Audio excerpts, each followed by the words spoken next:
The radio crackled to life at 3:47 hours, cutting through the pre-dawn darkness of forward operating base Sentinel like a knife through silence. All aircraft, this is tower control. Immediate stand-down order. Repeat, all air assets are grounded effective immediately.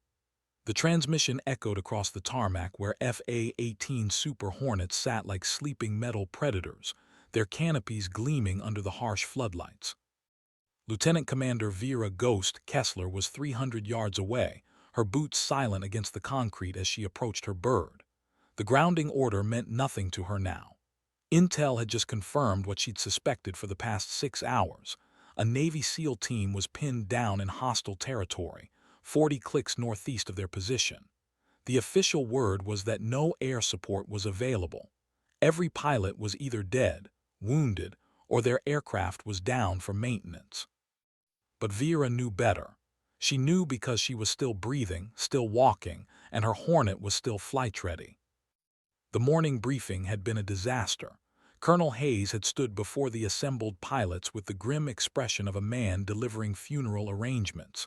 "The situation is deteriorating rapidly," he'd said, his voice carrying the weight of impossible decisions. "We've lost contact with Bravo team. Last known position puts them in a valley crawling with hostiles. Air support is unavailable." The pause had stretched like a taut wire. Vera had seen the looks exchanged between the male pilots, the subtle head shakes, the resigned shoulders. Not one of them had volunteered. That was 5 hours ago. Now, as she performed her pre-flight check in the darkness, Vera's hands moved with the practiced precision of someone who had flown over 200 combat missions. Her call sign, Ghost, hadn't come from some Hollywood moment or dramatic rescue. It had come from her uncanny ability to appear where the enemy least expected her, to slip through radar coverage like smoke through fingers. The other pilots had given her the name half in mockery, half in grudging respect. A woman who flew like she had something to prove. The SEAL team didn't know her name, didn't know her call sign, didn't even know she existed. But they were running out of time, and the sky above their position was about to become very unfriendly, courtesy of the one pilot command had forgotten to ground. The irony wasn't lost on her. For years, she'd been the pilot they overlooked in briefings, the one whose tactical suggestions were politely ignored, whose combat record was quietly impressive but never publicly celebrated. Tonight, being invisible might just save 12 lives. Vera's fingers traced the mission parameters she'd memorized from the classified briefing materials. The valley was a natural fortress, carved between two ridgelines that funneled any approach into a narrow corridor bristling with anti-aircraft positions. The hostiles had been smart. They'd driven the SEALs into terrain that made extraction nearly impossible. Fixed-wing aircraft couldn't maneuver effectively in the confined space, and helicopters had already proven too vulnerable to the concentrated fire. 3 Blackhawks had been shot down attempting rescue operations, their crews now added to the casualty count. The tactical situation was a nightmare scenario that had sent the mission planners scrambling for alternatives that didn't exist. Every simulation had ended the same way: catastrophic losses for minimal chance of success. The mathematics of warfare had spoken, and the answer was abandonment. Write off the SEAL team as acceptable losses and move on to more achievable objectives. It was a cold calculation that Vera understood intellectually but rejected viscerally. She'd studied the terrain maps until the topographical lines burned into her memory. The valley formed a rough horseshoe shape, with the SEALs trapped at the closed end where the ridgelines converged. Intelligence indicated at least 40 hostiles in fortified positions along both ridges, equipped with shoulder-fired missiles and heavy machine guns. The approach would require threading the needle at low altitude, below the effective range of the larger surface-to-air missiles, but well within reach of small arms fire. Her Hornet carried a mixed loadout tonight: precision-guided munitions for the hardened positions, cluster bombs for area denial, and enough cannon ammunition to write her signature across the hostile positions in 20 script. The aircraft had been scheduled for routine maintenance, which was why it hadn't been included in the official inventory of unavailable assets.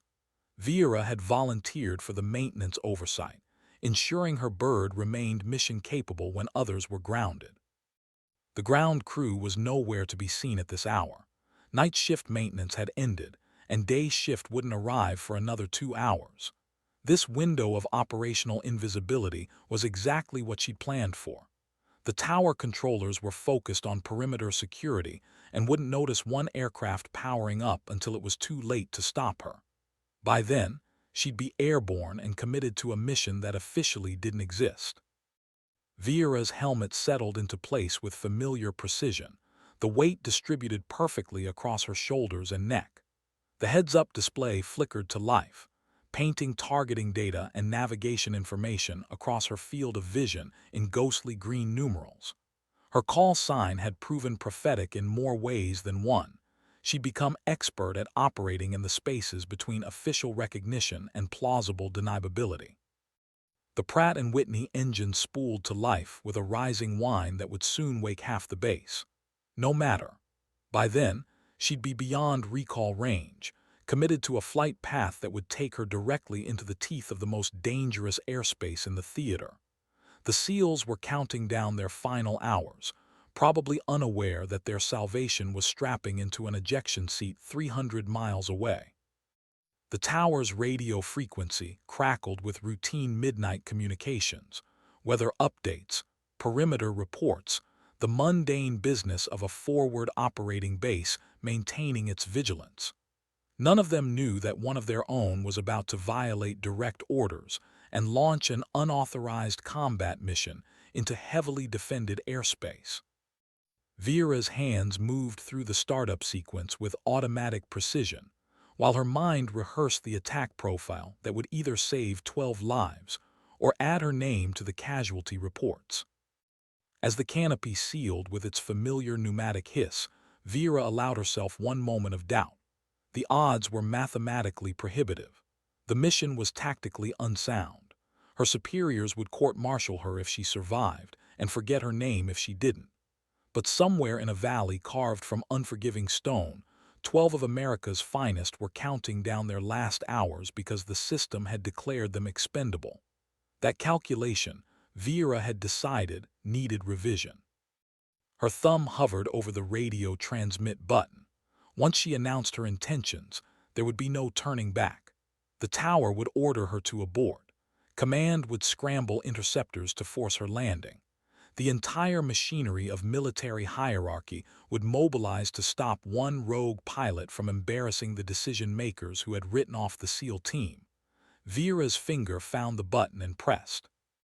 "Our control, this is Ghost 1 requesting immediate departure for training mission Whiskey 77. The lie came easily, wrapped in the casual tone of routine operations. Training missions were common enough at this hour, pilots maintaining currency requirements, practicing night approaches, burning excess fuel before aircraft rotations. The tower controller would check his logs, find the fabricated mission number Vera had inserted into the system hours earlier, and clear her for takeoff without question. Ghost 1, Tower Control. Whiskey 77 is approved for departure. Runway 27 is clear. Contact departure control on frequency 251.7.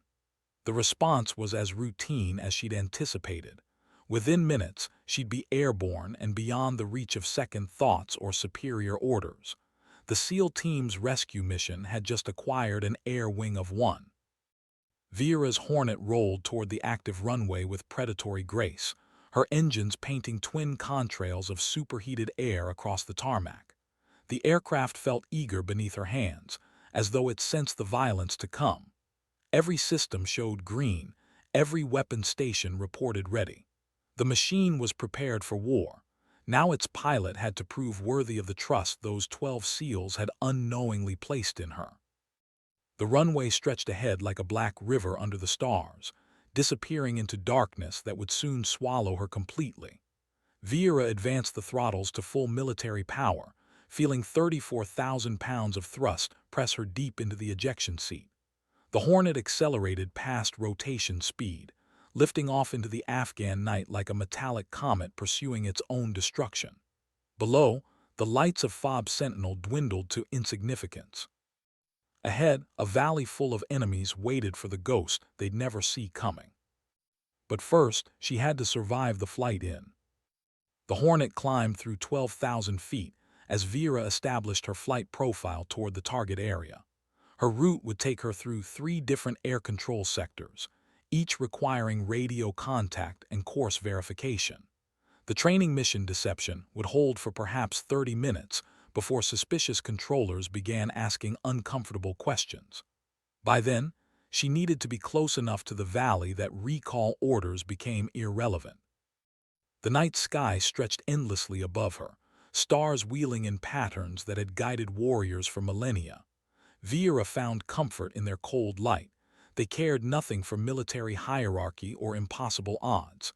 They simply burned, providing navigation for those bold enough to venture into darkness. Tonight, she was following their guidance toward what might be her final mission. Her radar showed empty airspace in all directions. The other aircraft at FOB Sentinel remained grounded by the stand-down order, their pilots sleeping uneasily in quarters, while she carried their collective responsibility toward a rendezvous with destiny. The irony was sharp.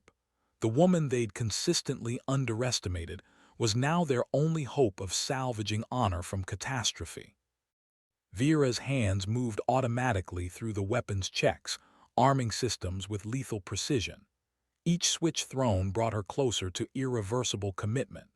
The cluster bombs would scatter submunitions across the ridgeline positions, forcing the hostiles to take cover. The precision-guided missiles would eliminate hardened positions with surgical accuracy. Her cannon would provide close support for the SEAL extraction, assuming any of them survived long enough for rescue. The radio frequency allocated to the trapped SEAL team had been silent for 6 hours. Their last transmission had been a terse situation report confirming their position and requesting immediate air support. The response had been standard military bureaucracy, stand by for further instructions that would never come. Vera planned to provide different instructions, delivered at the speed of sound with overwhelming firepower. Intelligence reports indicated the hostile force was comprised of hardened fighters familiar with the terrain and well-equipped with modern weapons. They'd chosen their ambush site carefully, using the natural geography to negate American technological advantages. The valley's narrow confines would force any attacking aircraft into predictable flight paths, making them vulnerable to concentrated fire. It was a tactically sound position that had already claimed 3 helicopters and their crews. Vera's approach would be different. Instead of the methodical, by-the-book attack profile that had failed earlier, she planned to exploit her aircraft's speed and maneuverability in ways that training manuals discouraged. The Hornet could survive brief exposures to hostile fire if flown aggressively enough to confuse targeting systems. She intended to make herself so unpredictable that enemy gunners couldn't establish firing solutions. The plan violated every principle of safe flight operations. She would approach the valley at minimum altitude, using terrain masking to avoid early detection. Once committed to the attack run, she'd have perhaps 90 seconds to eliminate enough threats to create an extraction window. The margin for error was non-existent. One mistake would turn her rescue mission into a spectacular failure broadcast across enemy propaganda networks. As her Hornet crossed into the 3rd air control sector, Vera prepared for the inevitable challenge. Controllers would soon notice discrepancies between her filed flight plan and actual heading. Questions would escalate through command channels until someone with sufficient authority ordered her immediate return to base. She had perhaps 10 minutes before the deception unraveled completely. The mountains ahead rose like sleeping giants against the star-filled sky. Somewhere among their shadows, 12 Americans waited for salvation that their own command structure had declared impossible. Vera intended to prove that assessment premature, even if it cost her career and possibly her life. Some calculations, she'd learned, couldn't be made with spreadsheets and probability matrices. Sometimes, the human factor demanded its own mathematics. Her radio crackled with routine traffic as civilian and military aircraft shared the night sky, each following predetermined paths through invisible corridors of controlled airspace. None of them carried the weight of desperate men counting down their final hours. None of their pilots faced court-martial for the crime of refusing to abandon their countrymen. Vera envied their simple missions, even as she committed herself irrevocably to her complex one. The target valley lay 30 minutes ahead at current speed. Soon, she would begin her descent toward whatever fate awaited in the narrow confines between hostile ridgelines. The SEAL team had run out of time for rescue through official channels. Now they would discover whether salvation could arrive through unofficial ones, delivered by a pilot whose call sign perfectly matched her status in the military hierarchy: present but invisible, effective but unacknowledged. Vera's finger found the radio frequency that would connect her directly to the trapped SEALs. In moments, she would announce her presence and transform their hopeless situation into something resembling a fighting chance. The transmission would also alert hostile forces monitoring American communications, but that risk was acceptable. The men below deserved to know that someone was coming for them, regardless of orders or odds. Her thumb pressed the transmit button one final time before entering combat. Bravo team, this is Ghost One. I'm inbound to your position with immediate air support. Stand by for fireworks. The response came immediately, crackling with disbelief and desperate hope. Ghost One, Bravo 6, we were told no air assets were available. What's your ETA? The voice belonged to a man who'd given up expecting rescue, now forced to recalibrate his team's survival chances. Bravo 6, Ghost 1. ETA 12 minutes to target area. I need you to mark hostile positions with infrared strobes if you have them. I'm coming in fast and low. This will be danger close all the way. Vera's voice carried the calm authority of someone who'd made peace with impossible odds. Ghost One, be advised this valley is a shooting gallery. We've watched 3 helicopters go down attempting rescue. Hostiles have SA-7s and heavy machine guns on both ridgelines. Your approach vector will be completely exposed. The SEAL team leader's warning carried genuine concern for the pilot risking everything to reach them. Bravo 6, understood. I'm not a helicopter. Mark your positions and keep your heads down. Ghost One is going Winchester on anyone who isn't American. The military slang for expending all ammunition carried dark promise. Vera intended to empty her weapons load into the valley before she was finished. As the Hornet began its descent toward the target area, Vera felt the familiar calm that settled over her before combat. Fear and doubt transformed into focused precision, her mind clear and sharp as the mountain air streaming past her canopy. Every decision from here forward would be measured in microseconds, every movement calculated to keep her aircraft flying long enough to complete the mission. The valley appeared on her heads-up display as a dark cleft between angular ridgelines, invisible to normal vision but clearly defined by thermal imaging. Heat signatures dotted both sides of the ravine, hostile positions preparing for another night of siege warfare.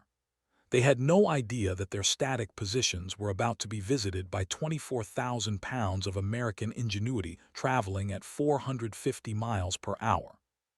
Vera's first pass would target the northern ridgeline, where intelligence indicated the heaviest concentration of anti-aircraft weapons. Cluster bombs would saturate the area with submunitions, forcing defenders into cover while eliminating exposed positions. The southern ridge would receive similar treatment on her second pass, assuming she survived the first. After that, close air support for the SEAL extraction would depend on how much ammunition remained and whether her aircraft was still flyable. The Hornet dropped below radar coverage as Vera began her approach, the aircraft skimming mountainous terrain with computer-assisted precision. Terrain following radar painted obstacles in stark detail, while she manually flew a course that would have challenged a video game. At this altitude, margin for error measured in feet rather than miles. One miscalculation would convert her rescue mission into a crater and a casualty report. Hostile muzzle flashes began appearing along the ridgelines as sentries detected incoming aircraft. Small arms fire reached toward her like deadly fireflies, too slow and uncoordinated to track her speed. The real threat came from guided missiles and heavy weapons whose operators needed time to acquire targets and establish firing solutions. Vera intended to deny them that luxury through aggressive maneuvering and overwhelming violence. Her weapon systems locked onto the first target cluster, a concentration of heat signatures indicating a heavy machine gun position with supporting infantry. The precision-guided missile dropped away from her aircraft with barely perceptible vibration, its seeker head immediately acquiring the designated target. Impact came 3 seconds later, marked by brilliant flash and rolling thunder that echoed between the valley walls. The northern ridgeline erupted in defensive fire as hostile forces recognized the seriousness of their situation. Tracer rounds painted geometric patterns against the night sky, while surface-to-air missiles launched from concealed positions. Vera rolled her aircraft into a diving turn that stressed the airframe to its design limits, pulling enough G-forces to gray out her peripheral vision, while chaff and flares dispensed automatically to confuse incoming missiles. A SA-7 missile passed close enough for her to see its exhaust trail, the seeker head confused by her aircraft's defensive systems and erratic flight path. The Hornet shuddered as hydraulic systems compensated for battle damage from small arms fire, but all primary systems remained operational. Vera's training had prepared her for this moment, flying a damaged aircraft through concentrated enemy fire while delivering precision strikes against time-critical targets. Her cluster bomb release came at minimum altitude, submunitions scattering across the ridgeline like metallic hail. Secondary explosions marked ammunition stores and fuel supplies as the valley floor lit up with destroyed equipment and neutralized positions. The northern ridge's defensive fire slackened noticeably as surviving hostiles sought cover from the continuing bombardment. Banking hard toward the southern ridgeline, Vera's Hornet climbed just enough to clear the valley rim before diving back into the confined space between opposing forces. Her second attack run would be even more dangerous. The enemy now knew her tactics and would be prepared with coordinated fire. Every gun and missile system still operational would be tracking her approach vector. The SEAL team's infrared strobes appeared on her targeting display, marking their defensive perimeter near the valley's closed end. Friendly forces were danger close to the targets she needed to eliminate, requiring precision that left no room for guidance system failures or human error. One misplaced bomb would convert a rescue mission into a friendly fire incident that would haunt her surviving conscience. Vera's second missile launch targeted a vehicle-mounted heavy machine gun, whose muzzle flashes had been harassing the SEAL position. The warhead detonated with surgical precision, eliminating the threat without endangering nearby friendly forces. Her cannon came online for close support, 20 rounds walking across hostile positions with deadly accuracy while she maneuvered to avoid return fire. A missile warning tone screamed in her headset as enemy forces launched everything they had at her aircraft. Vera pulled the Hornet into a vertical climb that turned the valley into a spinning kaleidoscope of muzzle flashes and explosions. G-forces pressed her deep into the ejection seat as she fought to maintain consciousness, while defensive systems dispensed countermeasures in programmed sequences. The aircraft shuddered under impact from multiple small arms hits, warning lights illuminating across her instrument panel like a deadly Christmas display. Hydraulic pressure dropped in the secondary system, while fuel flow showed irregularities that suggested tank damage. The Hornet was still flyable, but its combat effectiveness was degrading with each passing second. Her final cluster bomb dropped onto the southern ridgeline as Vera pulled out of her attack dive, submunitions saturating the area where muzzle flashes had been heaviest. The valley's defensive fire decreased dramatically as hostile forces either relocated or ceased functioning. She'd created the extraction window the SEALs needed, assuming helicopter support could reach them before enemy reinforcements arrived. Banking away from the valley, Vera keyed her radio to contact the Rescue Coordination Center. Ground control, this is Ghost One. I've suppressed hostile positions around Bravo Team's location. The LZ is clear for immediate extraction. Recommend you launch helicopters now before they regroup. Her voice carried the strain of high-G maneuvering and combat stress, but remained professionally calm. The response came immediately, filled with confused authority. Ghost One, Crown Control, you are ordered to return to base immediately. There are no authorized air operations in that sector. The controller's voice carried bureaucratic certainty that clashed sharply with tactical reality. Crown Control, Ghost One. I've just Winchestered a valley full of hostiles and created an extraction window for 12 SEALs. You can court-martial me after we get them out. Vera's transmission carried finality that discouraged further argument. She'd crossed too many lines to worry about one more. The SEAL team leader's voice cut through command frequency protocol.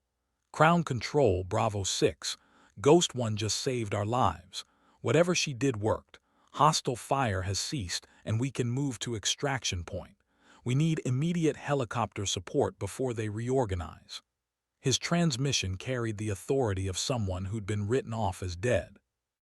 Vera circled the valley at safe distance while monitoring emergency frequencies for rescue helicopter communications. Her aircraft was damaged but still flyable, fuel reserves adequate for extended loitering if necessary. She'd maintain overwatch until friendly forces extracted the SEAL team, regardless of official orders or career consequences. The first rescue helicopter appeared on her radar 20 minutes later, its approach cautious but determined. Vera established radio contact immediately. Rescue 7-1, this is Ghost One. I'm overhead providing top cover. The LZ is cold but expect sniper fire from the eastern ridge. I've got cannon rounds remaining if you need close support. Ghost One, Rescue 7-1. We've got you on scope. Thanks for clearing the road. The helicopter pilot's voice carried professional gratitude for tactical support that had made his mission possible. Military aviation was a brotherhood that transcended service rivalries and official disapproval.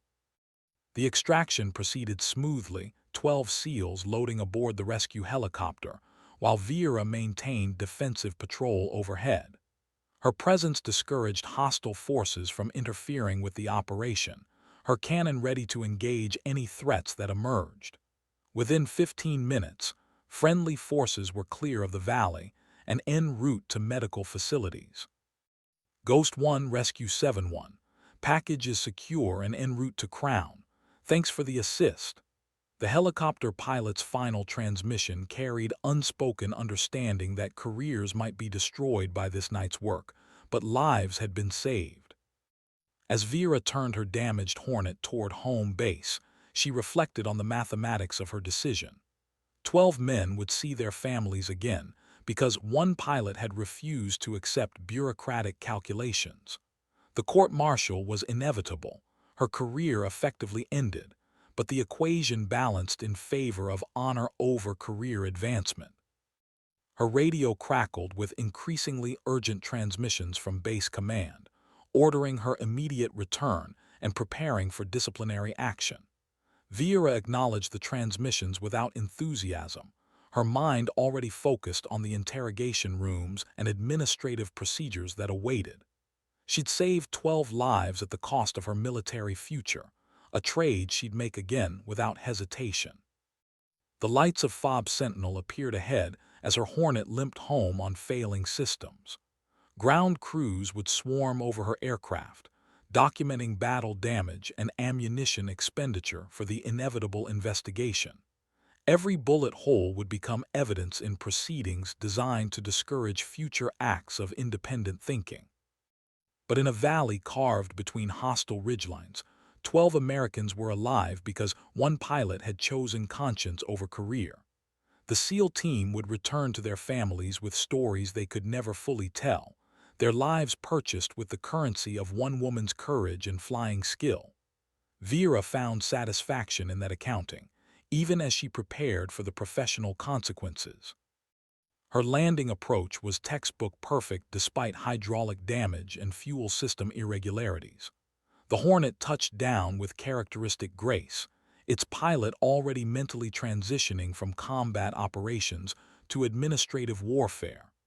The real battle was about to begin, not against foreign enemies, but against a system that preferred comfortable failure to embarrassing success. As the engine spooled down, Vera saw military police vehicles approaching across the tarmac. Her court-martial had effectively begun before she'd even exited the aircraft. But somewhere in medical facilities, 12 SEALs were receiving treatment for wounds that would heal, rather than burial preparations that wouldn't. The mathematics of that outcome made everything else acceptable. Ground crews swarmed over the Hornet as Vera shut down systems and prepared for arrest. Her aircraft told the story of the night's work in bullet holes and empty weapon stations, evidence that would either condemn or vindicate her actions depending on who controlled the narrative. She'd chosen action over inaction, results over regulations, and now faced the institutional consequences of independent thinking. The investigating officers would focus on violated orders and unauthorized operations, missing the larger truth that military effectiveness sometimes required improvisation beyond regulatory boundaries. Vera understood the system's limitations even as she prepared to become its next casualty. Some prices were worth paying, regardless of personal cost. As military police escorted her from the flight line toward administrative justice, Vera allowed herself one final look at her Hornet. The aircraft bore the scars of combat but had performed flawlessly when lives hung in the balance. Together, they'd proven that sometimes the most important missions were the ones that officially never happened. The valley would return to strategic insignificance, its coordinates filed away in classified databases accessible only to those who wrote the official histories. But 12 men would remember the night. A ghost appeared in hostile skis, bringing salvation wrapped in precision-guided munitions and delivered by a pilot whose call sign had proven prophetic. Vera's career was over, but her legacy was secure in the memories of the men she'd saved, and the example she'd set for future aviators facing impossible choices. Sometimes the most important victories were the ones that never appeared in official records, won by people whose names were forgotten but whose actions echoed through history. The interrogation rooms awaited, filled with officers who would dissect her decision-making process and condemn her violation of established procedures. They would miss the essential truth that courage sometimes required acting beyond the boundaries of comfortable conformity. Vera had chosen action over inaction, and 12 families would remain intact because of that choice. As the administrative machinery of military justice began processing her case, Vera found peace in the certainty that she'd acted correctly despite institutional disapproval. The system that was about to court-martial her had been willing to sacrifice 12 lives to preserve bureaucratic order. She disrupted that calculation with superior mathematics, the arithmetic of honor over hierarchy. The night sky above Fob Sentinel wheeled slowly overhead. Stars bearing witness to human drama played out against the backdrop of eternal indifference. Vera had followed their guidance into hostile territory and returned with her honor intact, even as her career lay in ruins. Some prices were worth paying, and some victories were worth the cost of winning them. Her story would become legend among aviators who understood that flying was more than following flight plans and obeying regulations. Sometimes, the most important missions required pilots to choose between safety and duty, between career advancement and moral obligation. Vera had chosen correctly, even knowing the institutional consequences. The SEAL team would carry her memory forward, passing the story to others who might face similar choices in future conflicts. Her example would inspire aviators to remember that their oath was to defend freedom, not to preserve institutional comfort. Some lessons could only be taught through personal sacrifice and moral courage. As military police led her toward buildings filled with administrative justice, Vera smiled at the irony of her situation. The system that was about to destroy her career had been saved from its own failures by her unauthorized actions. She'd preserved institutional honor while sacrificing personal advancement, a trade that satisfied her sense of appropriate mathematics. The dawn was breaking over Afghanistan as her court-martial began, painting the sky in colors that matched the fire she'd brought to hostile positions hours earlier. Vera had chosen to be remembered as a pilot who acted rather than one who followed orders, and history would judge that choice kindly even if military tribunals did not. Her legacy was written in the lives of 12 men who would return home because one pilot refused to accept the unacceptable. That accounting balanced perfectly in her favor, regardless of career consequences or institutional disapproval. Some mathematics couldn't be argued with, only acknowledged and accepted with appropriate dignity.